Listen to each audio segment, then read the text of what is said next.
Air India नारे आसिला सांघातिक अभियोग क्षतिपूरण देवा नारे शोषण करुछि एयर इंडिया।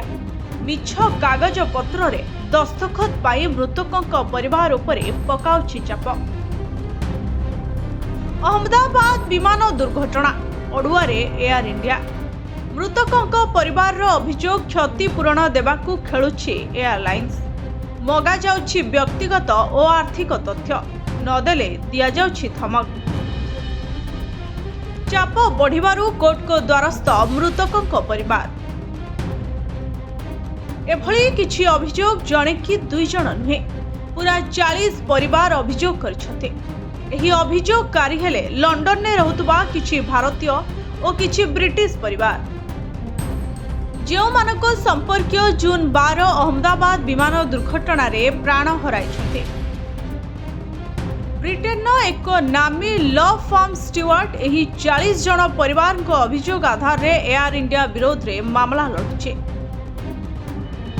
दुख समय रे मृतकों परिवार को शोषण करुछि एयर इंडिया। क्षतिपूरण देवाकू मृतकों परिवार को अनावश्यक तथ्य मगा जाउछे। परिवार को ठारू जोर जबरदस्ती आर्थिक तथ्य और आय विवरणी मगा जाउछे। क्षतिपूरण फॉर्म जटिल होइथिबारु एहाकू पूरण करबाकू समस्या हेउछे। एयरलाइंस अनुसार फॉर्म पूरण करान गले क्षतिपूरण दिया जीवनी बोली धमक मिलुछे।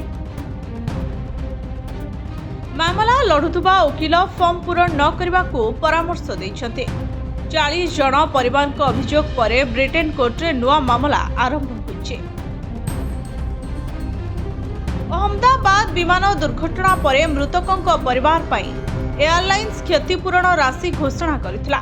मृतकों परिवार को 1 कोटी लेखाए क्षतिपूरण सहित आहतों को 25 लाख टंका लेखाए देबाकू घोषणा परे परिवार सही अनुसार दाबी आरंभ करछन्ते।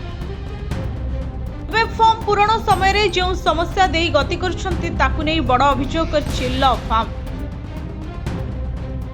Bureau report STT media.